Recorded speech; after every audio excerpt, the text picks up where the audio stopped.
Saudara-saudaraku yang terkasih, hari ini kita akan mendengarkan bacaan pertama dari Kisah Para Rasul. Selamat mendengarkan dan merenungkan sabda Tuhan. Semoga Tuhan memberkati kita hari ini.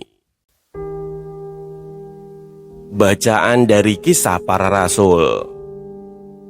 Setelah tiba di Roma, Paulus yang dalam tahanan diperbolehkan tinggal dalam rumah sendiri bersama-sama seorang prajurit yang mengawalnya. 3 hari kemudian, Paulus memanggil orang-orang terkemuka bangsa Yahudi, dan setelah mereka berkumpul, Paulus berkata, "Saudara-saudara, aku tidak berbuat kesalahan terhadap bangsa kita atau terhadap adat istiadat nenek moyang kita.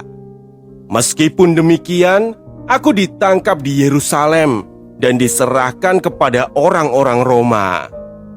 Setelah aku diperiksa, mereka bermaksud melepaskan aku karena tidak terdapat suatu kesalahan pun padaku yang setimpal dengan hukuman mati.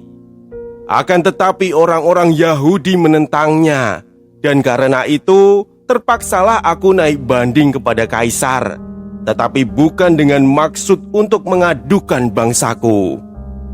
Itulah sebabnya aku meminta supaya boleh bertemu dan berbicara dengan kamu, sebab justru karena pengharapan Israel lah aku diikat dengan belenggu ini." 2 tahun penuh Paulus tinggal di rumah yang disewanya sendiri itu. Ia menerima semua orang yang datang kepadanya. Dengan terus terang dan tanpa rintangan apa-apa, ia memberitakan kerajaan Allah dan mengajar tentang Tuhan Yesus Kristus. Demikianlah sabda Tuhan.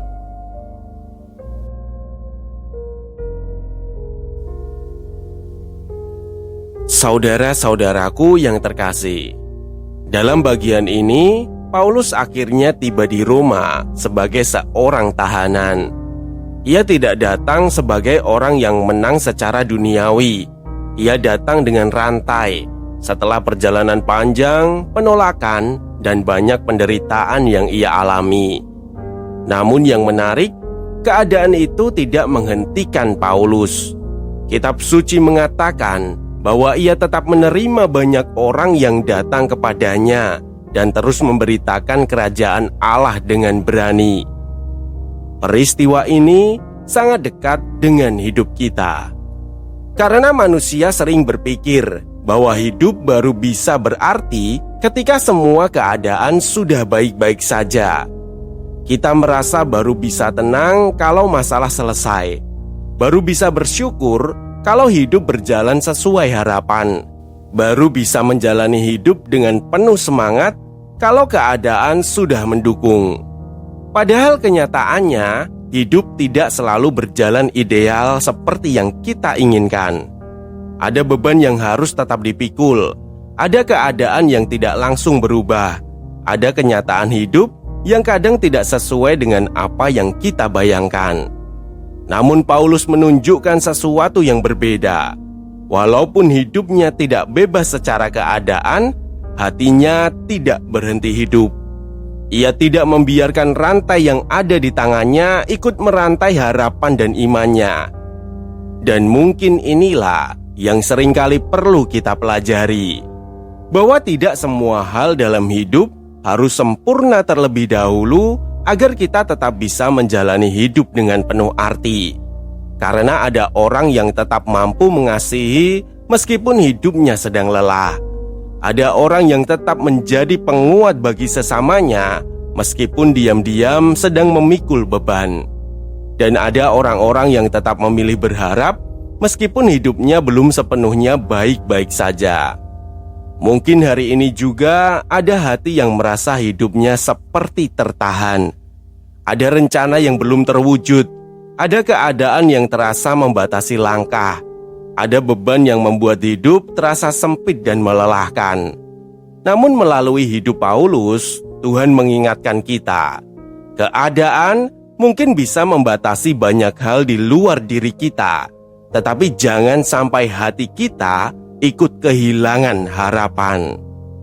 Karena ketika hati tetap berpegang pada Tuhan, manusia masih bisa menjadi terang, masih bisa membawa kasih, dan masih bisa menjalani hidup dengan penuh makna, bahkan di tengah keadaan yang tidak mudah sekalipun. Marilah kita berdoa. Tuhan, ketika hidup kami terasa berat dan banyak hal tidak berjalan sesuai harapan, jangan biarkan hati kami kehilangan harapan.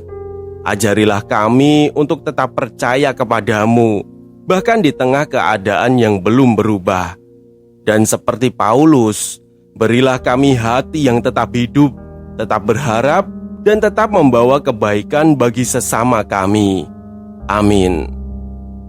Jangan biarkan sabda ini berhenti di kamu. Jika hari ini kamu merasa Tuhan berbicara padamu lewat bacaan ini, bagikanlah. Sebab setiap kali kamu meneruskan sabdanya, kamu sudah ikut ambil bagian dalam karya pewartaan. Semoga tersampaikan berkah dalam.